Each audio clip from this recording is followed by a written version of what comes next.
Hello दोस्तों, welcome to my YouTube channel cavity geography.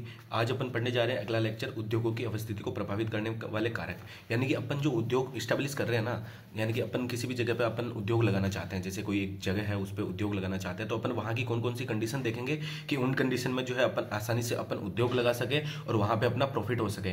तो उद्योगों की अवस्थिति को प्रभावित करने वाले कारक। तो मैं आपको यहाँ पे एक चीज़ समझाता हूँ कि ये जो कारक है ना, ये अपन कैसे देखते हैं। जैसे कि अपन ने देखा कि फर्स्टली अपन देखते हैं कि अपन ने जैसे कोई उद्योग लगाना है, ठीक है, अपन को जैसे उद्योग लगाना है, इसी उद्योगों की अवस्थिति पे है ना। ये वेबर की थ्योरी आई थी। वेबर की थ्योरी अपन यहाँ पे लॉस की थ्योरी पढ़ेंगे, ठीक है। अपन वापस यहाँ पे हूवर की थ्योरी पढ़ेंगे, टोड प्लांटर की अपन थ्योरी पढ़ेंगे, स्मिथ और रोस्ट्रॉन की यहाँ पे थ्योरी पढ़ेंगे। तो ये सारी की सारी इंडस्ट्रीज बेस्ड थ्योरी, यानी कि इंडस्ट्री अपने को कहाँ लगानी चाहिए, किस जगह पे जो है अपने को सूटेबल पोजीशन होगी, सूटेबल एक प्लेस होगा जहाँ पे अपन अपने को मैक्सिमम प्रॉफिट हो सके, उसी जगह पे अपन जो है इंडस्ट्रीज लगाएंगे। तो इंडस्ट्री लगाने के लिए अपन एक जगह का निर्धारण कर रहे हैं ना, जगह अपन देख रहे हैं कि कौन सी जगह पर अपनी इंडस्ट्रीज अच्छे से चल पाएगी, अच्छे से ग्रो हो पाएगी। तो वही चीज़ है कि उद्योगों की अवस्थिति, यानी कि उद्योगों की स्थिति को प्रभावित करने वाले कारक। उद्योगों की स्थिति को प्रभावित करने वाले कारक देखना, मेजर 9 कारक है। ये 9 ही कारक मैं आपको अभी कभी यही याद करवा दूंगा कि 9 कारक कौन कौन से हैं। देखना, वैसे तो कारक क्या होता है, एक तो भौगोलिक कारक होता है, एक दूसरे आर्थिक या मानव या सामाजिक या फिर सांस्कृतिक कारक होता है, जो फिर या फिर उसको प्रशासनिक भी बोल देते हैं कि सरकार के द्वारा कोई पॉलिसी वगैरह बनाई जा रही है, तो उसके आधार पर जो है वो कारक होते हैं जो अपन यहाँ पे देखते हैं, ठीक है। तो पहला कारक अपन देखते हैं कि उद्योगों की अवस्थिति को प्रभावित करने वाला कारक, यानी कि जैसे यहाँ पे ये कोई जगह, ये कोई रोड जा रहा है और अपन ने यहाँ पे उद्योग लगाना है, ठीक है, इस जगह पे उद्योग लगाना है। तो पहले तो सबसे पहले कौन क्या करेगी, सस्ती भूमि, ठीक है, सस्ती भूमि होगी तो वो उद्योगों की स्थिति को प्रभावित करेगी, ठीक है। उसके बाद में ठीक है, अगर यहाँ पे सस्ती भूमि देख ली अपन ने, तो यहाँ पे कच्चा माल भी तो होना चाहिए। बिना कच्चे माल के अपन जो है वहाँ पे इंडस्ट्रीज लगा रहे हैं, तो फिर उसका मतलब ही क्या है, तो कच्चा माल की उपलब्धता, ठीक है, कच्चे माल की उपलब्धता, ये हो गया। इसके बाद में अपन देख रहे हैं कि अपन ने इंडस्ट्री लगा ली, अपन ने सब कुछ कर लिया, तो यहाँ पे अगर कच्चे माल को निकालने के लिए अपने को क्या चाहिए, यहाँ पे श्रम चाहिए ना, तो सस्ते श्रम की उपलब्धता, सस्ते श्रम की उपलब्धता, ठीक है, श्रम हो गया। अब ठीक है, इंडस्ट्री लगा ली अपन ने यहाँ पे। अब यहाँ पे जो शक्ति के साधन है उनको चलाने के लिए सबसे पहले अपन यहाँ पे देख लेते हैं शक्ति के साधनों की उपलब्धता, ठीक है। फिर अपन देखें शक्ति के साधन, यहाँ पे जलवायु भी थोड़ी बहुत ठीक होनी चाहिए, ठीक है, तो जलवायु अच्छी होनी चाहिए। यहाँ पे जो है जलापूर्ति ठीक ठाक होनी चाहिए, जलापूर्ति। अब यहाँ पे परिवहन व्यवस्था भी सुलभ होनी चाहिए, परिवहन व्यवस्था भी, क्योंकि अपन इसको बाजार तक ले जा सके, ठीक है। फिर है परिवहन व्यवस्था हो गया इसके अंदर।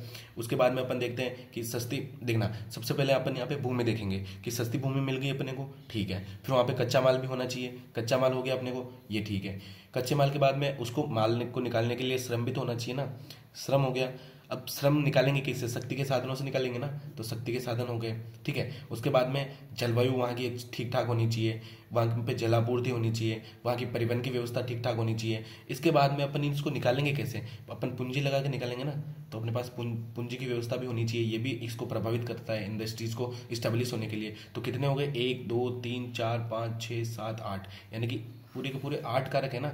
एक परिवहन के माध्यम से अपन कहाँ पहुँचाएंगे, बाजार तक, ठीक है। तो बाजार की जो है यहाँ पे उपलब्धता होनी चाहिए। ये 9 के 9 कारक जो है अपने को एग्जाम के अंदर सीधा सीधा पूछा जाता है कि उद्योगों की स्थिति को प्रभावित करने वाले कारक कौन से हैं, इनमें से कौन सा नहीं है। तो यहाँ में से अपने को जो भी है वो टिक करना पड़ता है और जो नहीं है उसको गलत करना पड़ता है, ठीक है। तो अपन यहाँ पे देखते हैं कि उद्योगों की जो स्थिति है उसको प्रभावित करने वाले कारक कौन कौन से, मेजर कारक, वो यहाँ पे अपन देख रहे हैं, ठीक है। तो उद्योगों की अवस्थिति को प्रभावित करने वाले कारक कौन से हैं, 2 कारक है, भौगोलिक कारक और भौगोलिक कारक, जिसको अपन सांस्कृतिक कारक बोल सकते हैं, आर्थिक कारक बोल सकते हैं, सामाजिक कारक बोल सकते हैं या फिर प्रशासनिक कारक अपन यहाँ पे बोल सकते हैं इनको, ठीक है।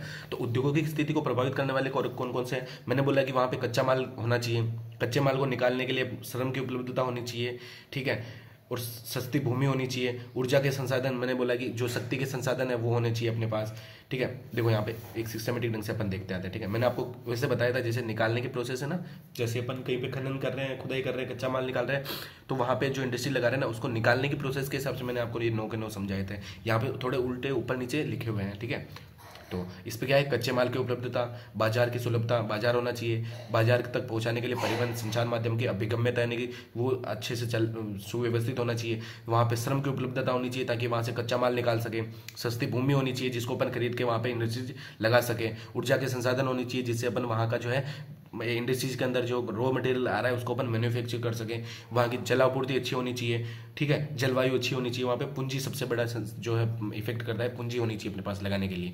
फिर यहाँ पे जो अभौगोलिक कारक आते हैं वो कौन से, कि सरकार की नीतियाँ क्या है, क्या सरकार की नीति ऐसी है कि वहाँ पे अपने को इंडस्ट्री लगाने दे रही है, नहीं दे रही है। अगर वहाँ पे सरकार की नीति ऐसी है कि इस एरिया में आप इंडस्ट्री नहीं लगा सकते, ये इंडस्ट्रियल प्रोन एरिया है तो यहाँ पर आप इंडस्ट्रीज बिल्कुल भी नहीं लगा सकते, तो उस जगह पर अपने को ध्यान में रखना होता है। औद्योगिक जड़त्व, इंडस्ट्रियल इनर्शिया, ये बहुत ही ज़्यादा इंपॉर्टेंट टॉपिक है। ये टॉपिक छोटा सा टॉपिक है लेकिन बहुत इंपॉर्टेंट टॉपिक है। ये टॉपिक यूपीएससी के अंदर भी पूछा गया है कि इंडस्ट्रियल इनर्शिया क्या है, औद्योगिक जड़त्व क्या है।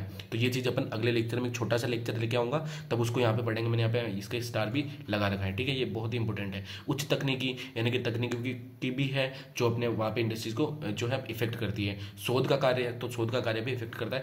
इन 9 कारकों के अलावा कोई भी कारक ऐसा नहीं है जो एग्जाम में आपको बाहर से पूछ लिया जाएगा। इन 9 कारकों के अलावा एक भी ऐसा कोई भी टॉपिक ऐसा पॉइंट नहीं आएगा जो बाहर से पूछा जाएगा। अगर पूछा जाएगा ना कि औद्योगिक व्यवस्थिति को प्रभावित करने वाले कारक कौन कौन से हैं, तो इन्हीं में से कोई ना कोई होगा, बाकी इनके अलावा कोई भी नहीं होगा। तो इनको आप अच्छे से याद कर लेना, आपके नोट्स के अंदर बना लेना इनको, ठीक है। Thank you.